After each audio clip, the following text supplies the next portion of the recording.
என் அன்பு வணக்கம்.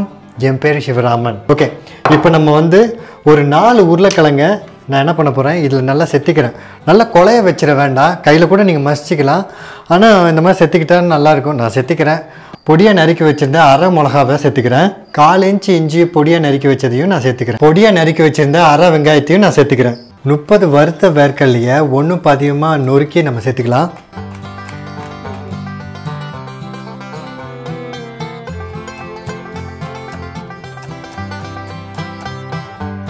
தேவையான உப்பையும் சேர்த்துக்கலாம். 1 டேபிள் ஸ்பூன் அரிசி மாவு சேர்த்துக்கிறேன். இதை நல்லா நம்ம மிக்ஸ் பண்ணிக்கலாம்.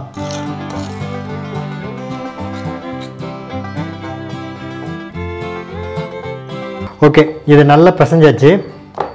இப்போ நம்ம உங்களுக்கு என்ன விருப்பம் வேணுமோ அந்த ஷேப்புக்கு நீங்கள் இதை உருட்டிக்கலாம். நான் என்ன பண்ண போகிறேன், இந்த மாதிரி உருட்டி வச்சுக்க போகிறேன்.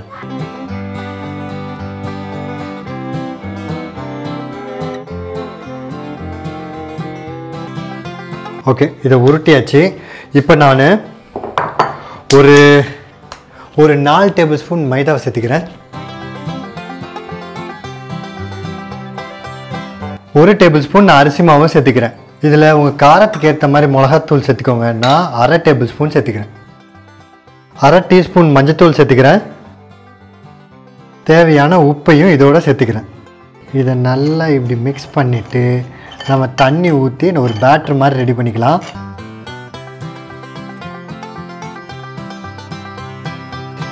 என்னடா இவன் மிளகு சேர்க்கவே இல்லையே, இதில் எப்படி சேர்க்காமல் இருப்பேன்? இதில் சேர்ப்பேன். க்ரம்ஸுக்கு என்ன பண்ணுவோம், நம்ம பிரெட் க்ரம்ஸை வாங்கி தானே பண்ணுவோம். ஆனால் நம்ம பிரெட் க்ரம்ஸ் யூஸ் பண்ண போகிறது இல்லை. பாப்பட், இந்த பாப்பட்டில் என்னென்னா நிறைய மிளகு இருக்கும். அதனால் நான் இந்த பேட்டர்லேயோ இந்த உருளைக்கிழங்குலையோ சேர்க்கல. இதை மிக்சியில் போட்டு ஒரு சுற்றிட்டு இதில் ரோல் பண்ணோன்னு வச்சுக்கோங்க. கிறிஸ்பியாக டேஸ்டியாக ஃபேப்லஸான ஸ்நாக்ஸ் சூப்பராக ரெடி ஆகும்.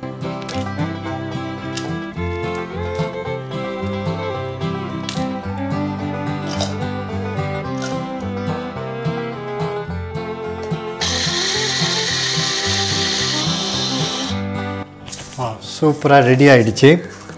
இதை பார்த்தீங்கன்னா நல்லா ஃபைனாக அரைச்சிடக்கூடாது. இந்த மாதிரி நல்ல சின்ன சின்ன பீசஸாக இருக்கிற மாதிரி நம்ம அரைச்சிடணும். அப்படின்னா தான் இது நல்லாயிருக்கும். நம்ம கோட் பண்ணி ஃப்ரை பண்ணும்போது என்ன ஆகும்னா நல்லா பொரிஞ்சு வந்திருக்கும். ஒரு பைட்டிங்காக நல்லா கிறிஸ்பியாக ஒரு நல்ல டெக்ஸ்சர் இருக்கும் சாப்பிடும்போது. ஸோ இந்த மாதிரி பண்ணால் நல்லாயிருக்கும். எங்கள் ஊரில் பாப்படெலாம் கிடைக்காதுங்களே அப்படின்னு நீங்கள் ஃபீல் பண்ணிங்கன்னா ஒன்றும் பிரச்சனை இல்லை. நம்ம வீட்டில் இருக்க நார்மல் அப்பளம் எந்த ஷேப்பில் நீங்கள் வாங்கி வச்சுருந்தாலும் அந்த அப்பளத்தை கூட நீங்கள் யூஸ் பண்ணலாம். இந்த பாத்திரத்தில் தட்டிக்கிறேன்.